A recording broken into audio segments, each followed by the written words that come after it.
Always love it when I hit record and a train flies past, but we'll ignore it. I'm going to hazard a guess, folks, and I'm pretty confident I'm right, that you guys know what that is. I'm pretty sure that you could tell me that we've got a set of lungs there, kind of cross-sectioned. We've got a trachea leading up to the mouth and the nasal cavity, and the trachea is kind of branching off into the two bronchi and into the lungs, into the hemispheres of the lungs that way. I'm pretty sure. I even think you would be able to tell me, well, James, those bronchi, they branch off into bronchioles. I'm pretty confident also you'd be able to tell me that the air that goes in and out ends up in these sort of tiny microscopic air sacs that are called alveoli, each one of them an alveolus. I reckon you know that, right? I also reckon you know that air moves in and out of those lungs constantly throughout one's life, unless we hold our breath, of course, swimming underwater or whatever that might be. I think you guys know that. I think that to you is common sense. My question to you is how? How does it happen? Now, if you know exactly and you know every single process that goes on, you might find this tutorial quite easy. If, however, you think, well, actually, I'm not totally sure how that happens. How does that get in there? Why does the air sort of get sucked in that way and blown out in that way? What is going on in that? Excuse the sound effects. What is going on in that kind of environment? And the reason I sort of raise all of this is because these are not the only structures involved in breathing. We also have this one. Now, that one, first of all, I'm going to label for you. This here is a muscle. And that muscle there, and we'll look at other muscles in a second, that muscle there is called the diaphragm. And that diaphragm, as you see, it sits at the base underneath the ribs, and it's kind of like an archway, like marble arch somehow there, right? And it's sitting there, some kind of arc de triomphe, but where am I going with this?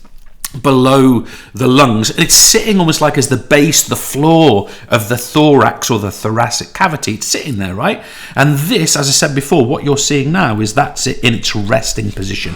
It's in resting position that way. Now, if I introduce some other muscles to you, and you'll see here we've also put the rib cage on top as well. These muscles that you're sort of seeing in aqua green, aqua blue here, the ones that you're looking at right there, these are referred to as your external intercostals. Okay, so those are your external intercostal muscles. Now, let me tell you, and by the way, just so you have it clear, folks, the diaphragm is still there. It's just underneath there, if you see what I mean. So I'll just sort of tuck it away for now and hide it under there for you. That's what I meant to do. Hang on, didn't do that right. I want to put it to there. So you'll see that disappear, but just know it's under there. Now, the point I want to make is as follows, that when we breathe out, okay, let me just put this in rest here. When we breathe out, both of these muscles relax. Okay, so when the external intercostal literally means in between the ribs, when these muscles relax and the diaphragm relaxes and goes into its dome shape, what happens there is that the ribs and the chest cavity sort of shrinks down and moves downwards, sort of, that kind of chest going inwards that you'll be accustomed to, right? That is what happens when we breathe out. Why does that work? It works because this entire area, which I'm going to get rid of that circle, that thoracic cavity, so the TC, it gets smaller and we breathe out. But when we breathe in, what happens is that this muscle and these muscles, they contract. So let's think about what happens in that situation. The diaphragm, which is sort of underneath here, it kind of levels out and becomes a bit more like this. Okay, I'm only drawing a pretty poor depiction of it, but it sort of levels out. That pushes the ribs outwards, and it also pushes them upwards a little bit. What's that doing? It's increasing the size of the thoracic cavity. Meanwhile, our external intercostal muscles, they pull upwards, and they lift the ribs up. So, of course, that increases the size of the thoracic cavity, and the air gets literally sucked in through the mouth or the nose. That is exactly what happens, and then we repeat that cycle. That is how the mechanics of breathing at rest are occurring. So I want to be clear here, folks. At rest, in resting conditions, the only muscles involved are the diaphragm and the external intercostal muscles. And to breathe out, all they do is relax. That's it. But of course, sometimes we start exercising. And you might have noticed when you're exercising that two things change about your breathing. First of all, and literally first of all, the depth of breathing changes, and later at higher intensities of exercise, the rate of breathing changes. In other words, we breathe faster, or when we finish exercise, it starts to slow down again. So, first of all, we want to ask the question, well, how do we breathe deeper?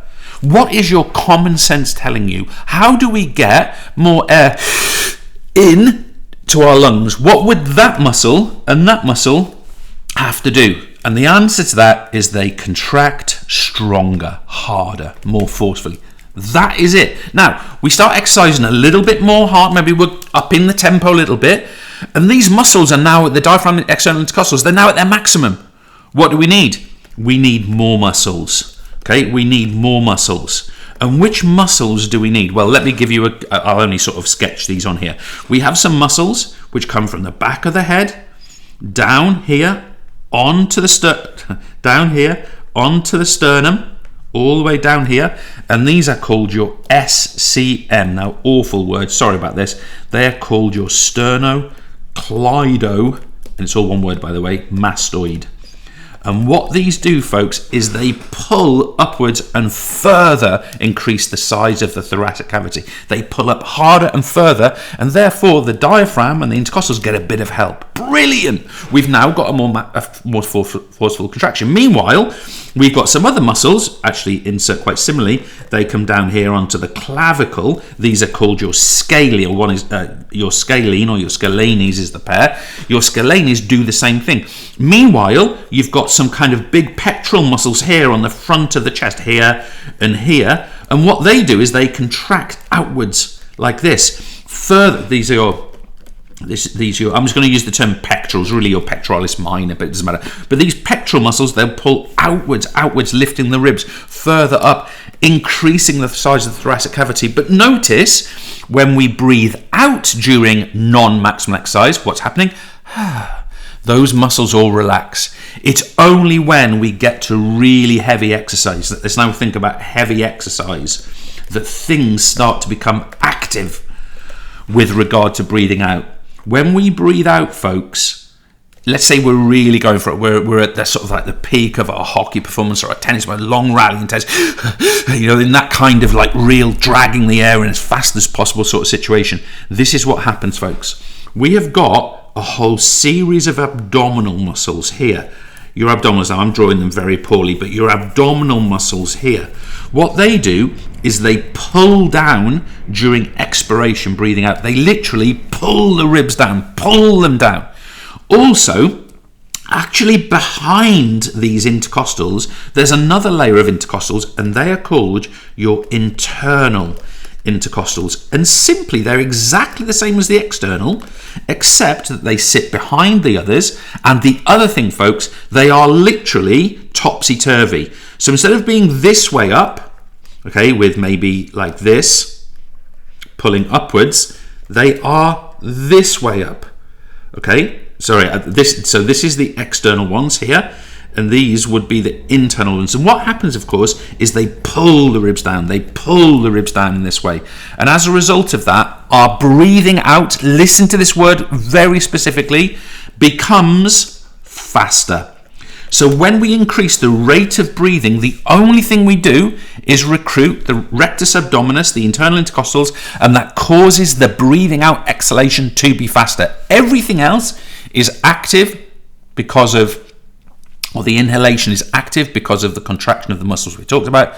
It's only at maximal exercise do our expiratory muscles kick in, and they increase the speed, the rate of breathing as a whole, because we breathe out faster.